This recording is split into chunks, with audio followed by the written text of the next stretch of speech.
ঘুম থেকে উঠেছি, উঠে চা বানাতে বসেছি, দেখছি দুধটা কেটে গেছে। দেখো, ছোট দুধ ছিল, সে রাতে গরম করে রেখেছি, কিন্তু তার দুধটা কেটে গেছে।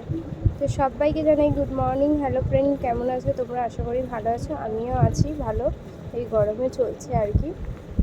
আমি এই দুধ চা তো করতে পারলাম না, দুধ কেটে গেছে।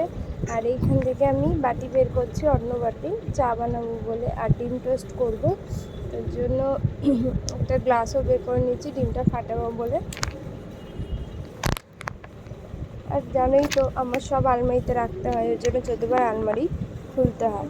আর এখানে যা গরম পড়েছে তোমাদের কি বলবো, আজকে প্রচণ্ড গরম ছিল। তো এই গরমে তো অনেক কষ্ট পাচ্ছিলাম আমরা। সবচেয়ে বড় কথা হচ্ছে আমার মেয়েটা অনেক কষ্ট পাচ্ছিল গরমে, তার জন্য ও তো ঘুমিয়েছে, অনেক কষ্ট করে ঘুম পাড়িয়েছি। দিয়ে দেখো, এদিকে ভেজা চাদর আমি মেলে দিয়েছি যাতে মেয়েটার কষ্টটা কম হয় আর কি, মানে রোদটা।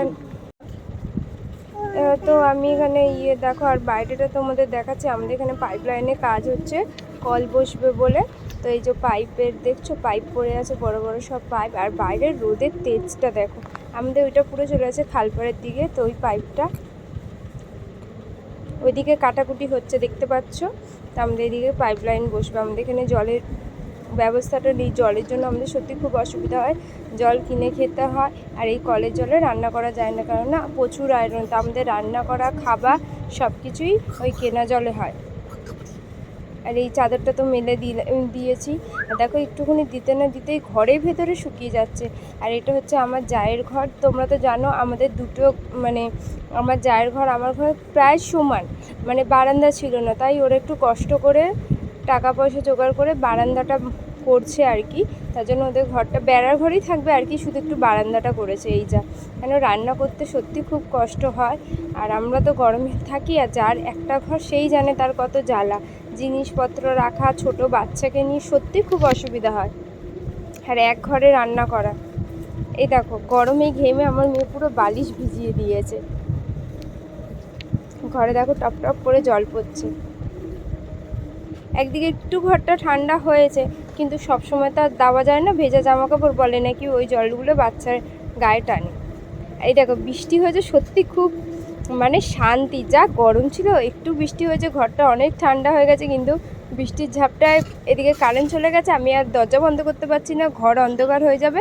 এদিকে বৃষ্টির ঝাপটা দেখো, ঘর পুরো জলে থই থই হয়ে গেছে। কিন্তু আমাদের ঘরে জল ঢোকে না, মানে ঝাপটাতে যা জল এসছে, কিন্তু এমনি বর্ষায় যে জল জমে তাতে কিন্তু আমাদের ঘরে জল ঢোকে না। এটা আমাদের একটা রেহাই বলতে পারো তোমরা। তো বৃষ্টি হচ্ছে, বেশ আনন্দই হচ্ছে, মনে মনে ঠিক আনন্দ আছে। ঠান্ডা বাবা, কি কষ্ট যে ঠান্ডা হলে। আর এখানে রাতের বেলায় দেখো, আমার বরকে বলেছি, রোজ আলু সেদ্ধ ভাত খেয়েছি সকালে, আর ভাল লাগছে না, একটু গিলামেটে এনেছে, অল্প করে গিলামেটে এনেছে, তাই বাইরে রান্না করতে বসে গেছে। তো এখানে হচ্ছে উনুনটা ধরার ছিল, তারপরে বসিয়ে দিয়েছে আলু, পেঁয়াজ, টমেটো সব দিয়ে। পেঁয়াজটা আগে দিয়েছিল, আলুটাও একটু ভেজে নিয়েছে, নিয়ে সব বাদবাকি দিয়ে দিয়েছে, সেগুলো আর দেখাতে পারিনি আমি। তো দিয়ে এই দেখো করছে।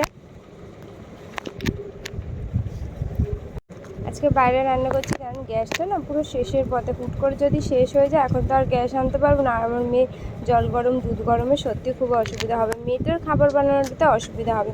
ওই জন্য ও বললো যে দিদিদের কাজ হয়েছে, অনেক বেড়া ঠাড়া বেকার পড়ে রয়েছে, ওগুলো দিয়ে একটুখানি রান্না করে নিই। তরকারি আর ভাতটা করে নিয়েছি আমরা। এখানে ও কিন্তু সবে কাজ থেকে জাস্ট ঢুকেছে বাড়িতে, ঢুকে কোনো রকম মানে সান ফান কি কিছু চা ফাও খাওয়া হয়নি। ও আগে বললো দাও রান্নাটা করতে বসে যাই, রান্না করছে। আর আমি একটু ঘরের মধ্যে যেটুকুনি ছিল সেইটুকুনি একটু হেল্প করে দিচ্ছি।